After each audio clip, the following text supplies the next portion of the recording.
Olá pessoal, aqui é o Velgas, hoje 21 de março de 2025. Tudo destruído na base russa de Engels. E também vamos falar sobre o teatro de operações. Tudo destruído. As consequências do ataque de drone ucranianos no estratégico campo de aviação russo, ou seja, uma base aérea. Quero convidá-los, inscrevam-se no canal, deem um like, compartilhem com as suas redes sociais e façam os seus comentários. Inscreva-se, porque aqui você vê a verdade e verá agora nesse vídeo também. As consequências do ataque de drones ucranianos na estratégica base aérea da Rússia, na localidade de Engels, foi publicado nas redes sociais locais e dali expandiu, na realidade, para os jornais internacionais e também para os grupos do Telegram russos e outros também em todo o mundo, né? Isso rodou. Apenas eu vi alguns vídeos que você não sabe se é Engels ou não, o cara diz, olha lá, aquela explosão, fogo, mas pode ser uma explosão em qualquer lugar. Ou seja, os jornais que compraram toda a versão dos moradores que filmaram, né? Esses acho que dão mais completo e é melhor de assistir. Então, se vocês forem assistir, assistam um desses. Bom, não adianta recomendar dos moradores locais ou no Telegram, porque ali eles falam em russo, né? Bom, os vídeos eles mostram, na realidade, a destruição causada pelo ataque de drones no campo de aviação, na região de Saratov. É uma região que fica aproximadamente 500 quilômetros da fronteira da Ucrânia, ali onde está o teatro de operações. E fica no sul da Rússia. Aconteceu esse ataque ucraniano de drones na noite, digo noite não, o pessoal falava na noite, mas na realidade a madrugada, a partir das 4 horas da manhã do dia 20 de março, ou seja, na data de ontem. E foi o momento do ataque aproximadamente às 4 horas da manhã. E lá já estava claro, né? Por causa da questão do fuso horário e da posição deles em relação aos polos, lá amanhece, pelo jeito amanhece mais cedo. O ataque destruiu, acho que principalmente o que ele previa, um estoque significativo de mísseis e combustível também dos russos na área. Acredito que esse combustível era para abastecer aviões estratégicos que têm a sua base naquela base aérea. 2 pessoas ficaram feridas como resultado, não há notícias de mortos, tanto de civis quanto de militares russos. Isso foi confirmado pelas autoridades russas locais. As fontes russas também relataram que a explosão foi tão poderosa que espalhou destroços num raio de 5 quilômetros. Então é uma distância muito grande, né? E ela atingiu, na realidade, todo o diâmetro, 5 quilômetros em volta dela, esses destroços. Inclusive, por causa disso, eles tiveram que evacuar áreas civis. E muitas casas foram atingidas e também edificações também, não só casas, que também foram atingidas por causa dos destroços da explosão. Como eles tinham recebido recentemente, na realidade do dia anterior, mísseis cruzeiro, porque dos aviões estratégicos nessa base aérea, a Rússia lançava contra a Ucrânia os mísseis cruzeiro. E eles receberam um estoque novo, ou seja, bastante mísseis cruzeiro. Tinha estocados ali num depósito, num daqueles armazéns que um dos drones acertou em cheio. Então ela provocou uma explosão, a primeira do impacto do drone, provocou muitas explosões depois, explosões secundárias nesse depósito, e provocou esse estilhaçamento numa área de 5 quilômetros. E por causa disso que os moradores locais que filmaram disseram tudo destruído.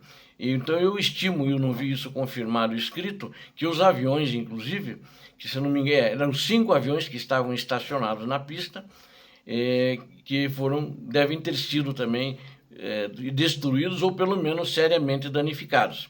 Depois eu vou falar sobre as características desse avião, né?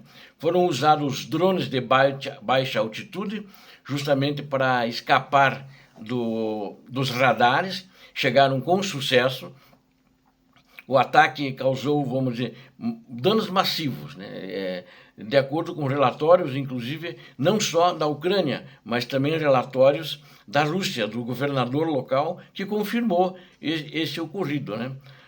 Inclusive, essa declaração, esse relatório que também foi feito pelo Estado-Maior do Exército Ucraniano, pelo SBU também, que é o Serviço Secreto da Ucrânia, eles divulgaram depois que o governador local de Saratov, Roman Buzargin, que ele relatou ataque de drones pesados, ou seja, são drones grandes, né, que levam uma grande quantidade de explosivos, aproximadamente podem levar até 250 quilos de explosivos. Então isso deu um impacto muito grande, né?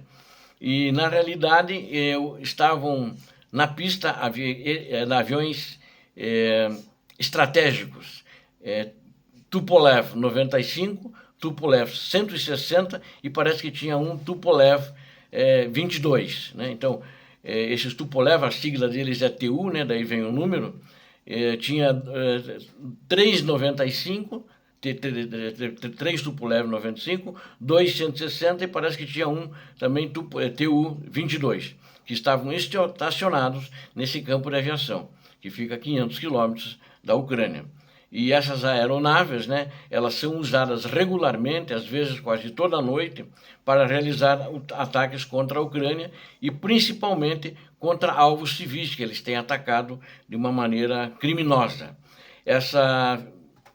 Então houve um sucesso, isso foi confirmado, então os russos não disseram que foi um sucesso, eles confirmaram o ataque e confirmaram que tiveram que evacuar a população local, né?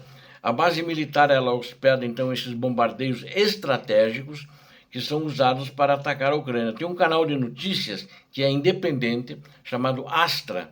Ele relatou explosões não só na base aérea, mais de uma explosão. Ele não diz quantas explosões, mas ele também diz que relatou explosões próximas, porque alguns drones isca que vieram na frente foram abatidos. Então os destroços caíram também próximo a essa base aérea que era o alvo principal. E os mísseis, uma quantidade grande de mísseis foi destruída no ataque.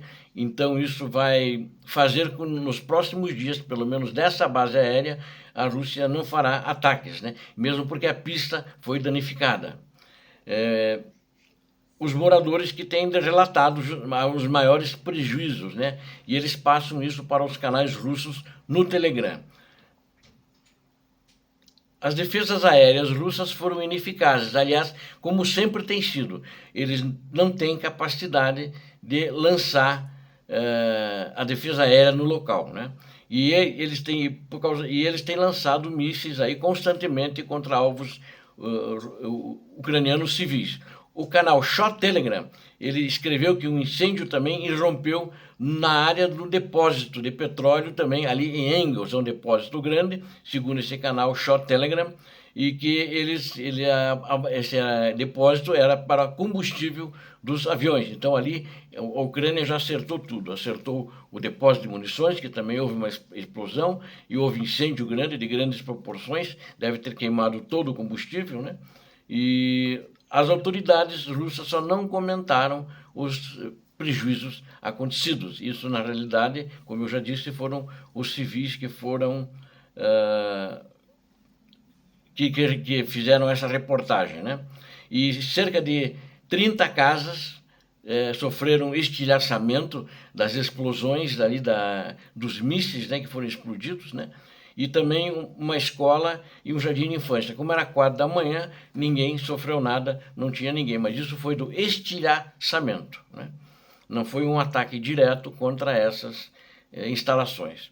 E o governo local declarou estado de emergência em Engels e por causa desse ataque de drones, né? E também os aeroportos na cidade de Saratov e Samara, que são próximos, os voos foram suspensos temporariamente. Agora já estão abertos, né? As defesas aéreas russas, na realidade, falharam. E eu quero destacar aqui que esses aviões, eles carregam aquelas mísseis KH 101, que são mísseis poderosos da Rússia que tem lançado contra os civis na Ucrânia. O Tu-95, ou seja, Tupolev 95, é um avião antigo, o primeiro voo inaugural dele foi em 1952. Então, já faz muito tempo. E os outros são mais modernos, mas não tão mais modernos. Ou seja, o Tu-95 tem entre 72 a 73 anos de idade, né? Do lançamento dele, deve ter sofrido algumas aperfeições, é claro. O Tu-22 e o Tu-160 são mais novos, mas são já década de 60, 70, já são mais novos. Outro ainda da época do Stalin, 1952, o Tu-95, e eles foram, o Tu-95 especificamente, foi projetado para transportar bombas atômicas e depois foi adaptado, assim como os outros, para transportar mísseis, né, mísseis de cruzeiro. Enquanto isso, no teatro de operações, Pokrovsk continua sendo o maior objetivo, porém sem sucesso dos russos até agora. 156 batalhas no teatro de operações, 51 contra Pokrovsk. Desde o início do dia, 67 ataques aéreos, que os russos usaram 3 mísseis e também lançaram 96 mísseis S-300 contra instalações como se fosse míssil terra-terra, contra a linha de frente, o teatro de operações dentro da Ucrânia, e mais 1.067 drones kamikazes. E aí foi assim que foi os ataques. Na região de Toretsk, eles atacaram bastante. 24 vezes eles foram repelidos, não conseguiram nada. E em Kursk também, eles fizeram ataques contra 16 ataques apenas contra a região de Kursk, que já diminuiu bastante, e também em todos eles foram repelidos e a Ucrânia continua mantendo posição firme em Kursk. Obrigado a vocês que assistiram esse vídeo, conto com vocês. Inscrevam-se no canal, deem um like, compartilhem com as suas redes sociais e façam seus comentários. Eu conto com vocês. Inscrito no canal. Aqui você viu a verdade. Deus abençoe a vocês, Deus abençoe a Ucrânia, Deus abençoe o Brasil. Paz e bem, paz para toda a humanidade.